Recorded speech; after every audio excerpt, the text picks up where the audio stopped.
The evolution of deadlift problems. These are some of the things that I think about, and sort of like as you learn and get stronger with your 3 lifts and all your lifts when you get strong in the gym, is that you kind of go through this progression of evolution of sort of your thinking process and sort of kind of the issues you run into. You search online, you watch videos like these or read articles, and you just see other people get strong and you're trying to figure out kind of what's wrong with yours or how you can get better. And the evolution of the deadlift for me has, I'll share with you, has been first being afraid of hurting my back, right? Going through that process of making sure my back is straight, my core is tight, and just being basically overthinking the lift, right? And then going all the way to where I am right now, which is sort of like not overthinking the lift. And I guess what I mean by not overthinking the lift is when it comes to my main working set and I need to essentially make progress, there's no thinking. There's just focus and effort and give it all you got, right? Basically what you do in a meet, you can't really think about a dozen things. You get in position, you stay tight, and you pull the bar. So that's kind of, but in between there's a bunch of different things, and I'll just share some of my thoughts as I think out loud. Is that, you know, there's that start where you're afraid of hurting your back. Maybe you are having trouble with hamstring flexibility, so you try to work on those issues, right? Work on hamstring flexibility. Then you need to work on keeping your upper back tight and staying upright. And then you got to talk about keeping your stomach tight, and then also using the belt more effectively to kind of create more pressure, intra-abdominal pressure. And then also all these little nuances, right? And then you learn to pull faster. You pull really, really fast. And then throughout that process, or my process at least, is that pulling really, really fast is making you lift weights really, really quickly and make really great progress. But the problem you run into is that your hips, as the weight gets heavier, your hips start to shoot up too soon.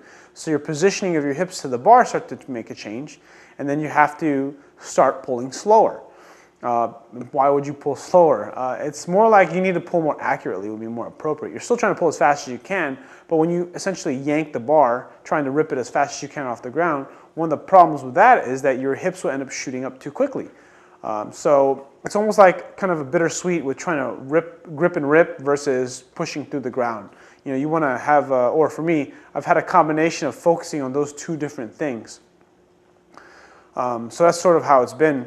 And the other thought process I've had too with training other people and seeing other people lift, and when I see people like do a deadlift and they sort of barely make lockout, or they get to about 3 to 4 inches from lockout and they end up sort of shrugging the weight up because they're trying to essentially hitch the weight up a little bit. And that happens because, in my opinion at least, they lose tightness. They essentially get past the knees. And I think there's this effect that happens either subconsciously or consciously for a lot of people, and you can tell me if this happens to you. Or maybe, I think it's happening to me, but I'm not sure. Is that as I pass my knees, I have this sort of home free effect. Like, oh, I'm ready, I'm almost there. I'm right there, I just need to lock out. And what I need to work on, or what I think I need to work on, is really focusing on just really ripping through and just finishing the lift without, just because I pass the knees doesn't mean I'm done. I need to just really rip that bar and pull that bar off the ground and throw it into the ceiling if I can. And that's sort of a different mental aspect of lifting, because that lockout is where I get stuck a lot of the time. So trying to figure that out, I mean, my hips rise too fast, lots of different things happen. So that's sort of been an issue. And then also another thing that's kind of happened throughout this process is keeping the bar closer to my knees as I just go, as the bar comes up above my knees. So is it losing tightness, or is the bar drifting away from me? Chances are it's both. Am I not using enough of my lats to kind of pull the bar into my body? And I kind of wonder, like, what is it that allows people to lift a crap load of weight, especially at lower body weights? And everything has to do with just motor pattern, right? They just continue to build their motor pattern, build their technique, and then also build muscle and strength on a consistent basis. So there's no stopping. You have a long-term view on things. You don't try to deadlift 3 days a week or 5 days a week or lift heavy every single week. You're just finding a way to make consistent progression every single week and then get stronger and build muscle. And been having my methods, or my thought process has been becoming where I'm just being more patient and just trying to make small little PRs, small volume PRs, and then consistently get a sense for myself getting stronger. And it's sort of been interesting, because I used to just beat myself into the ground, and I still do, don't get me wrong, but instead of beating myself into the ground with like 5 or 6 sets, I'll beat myself into the ground for like 2 sets. And before in the past, I would think that's not enough, but you know, a lot of the time when you're training, you have to think about like, how are you training? What is your goal, or where are you going? And if you're training heavy, you're doing a really heavy deadlift every single week, chances are, if you're not a beginner, you're gonna run into a wall, and burnout happens. And what I think about a lot of the time is just trying to make sure that I keep making consistent progress on a consistent basis without getting hurt.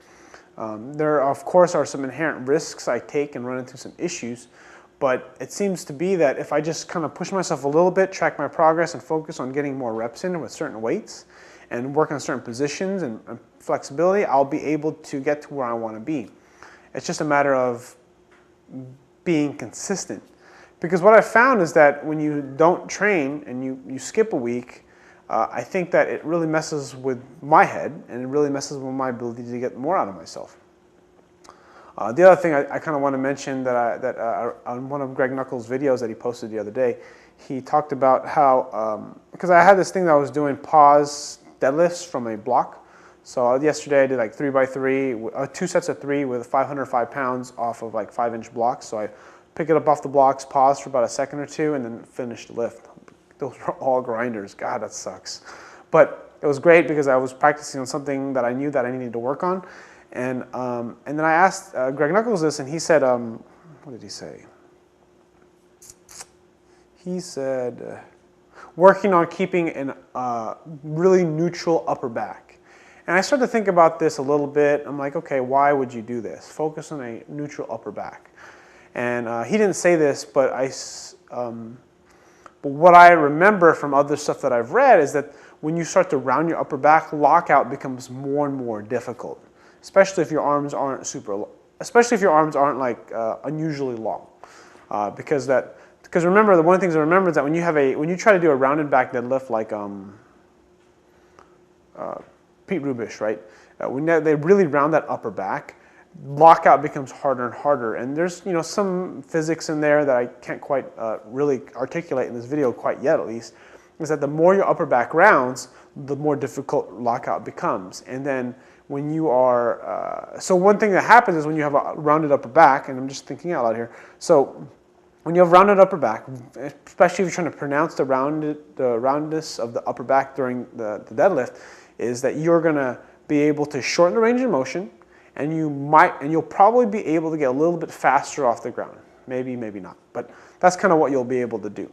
But as a sacrifice, what ends up happening is you make it difficult for you to finish the lift. You'll have trouble at lockout. So a very excessive rounded upper back deadlift is a specific technique in itself. Think about Pete Rubish. And then you think about someone who has a very neutral upper back and a stronger lockout, which would be like Michael Tricher.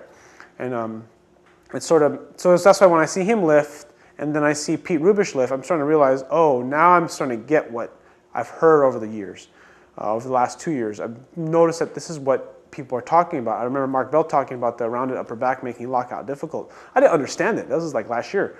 And now I'm starting to realize, okay, this is why Mike Tricher deadlifts like the way he does, and then Pete Rubish deadlifts the way he does.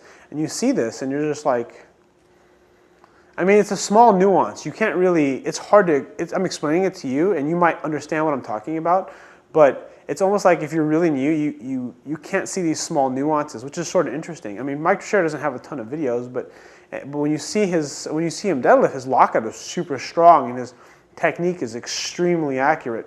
Whereas Pete Rubish is just very aggressive and very strong. Not to say that his technique is, that Mike Tricher is just better than Rubish, but it's just more of a style. And you just have to decide what style is good for you. I'm deciding what style is good for me. And I think what really matters is just, again, finding your weak points. Where are you weak? And then just hammering that weak point. And I think a lot of the time until, at least where I'm at right now, this is what I think. Until you get to like well above, until you get to like 500 pounds for repetitions, I think, I think it's important that you just really focus on just the technique of straight bar deadlifting. So no block pulls, no deficit lifts, no snatch grip. I mean, you can, just to kind of mix things up. But I really think that's maybe later down the road. I mean, I've messed with them before.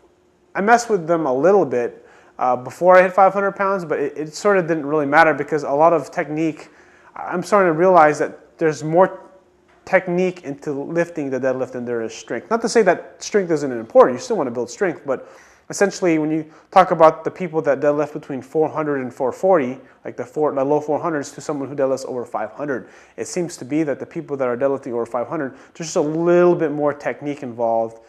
Basically, I don't know, I'm just going to throw some arbitrary numbers out there. Like, let's say deadlifting up to 440 could be like, or 430 is like just raw strength. You know, you can get there. With really sound technique, you can get a ton of reps, right? Maybe a 60%, maybe 80% strength, 20% technique. And then when you get above 500, it becomes more like 30% technique and 70% strength, if that makes any sense. Wait a minute. So, or 30% technique and 60% strength when you're in above 500. And then when you're like below 440, it seems to be more like 80% strength, 20% technique. I hope that makes sense. Anyways, thanks for watching. Hope you got some ideas. Leave a comment below if you have a question or want to add to the discussion. And I'll see you guys on the next video.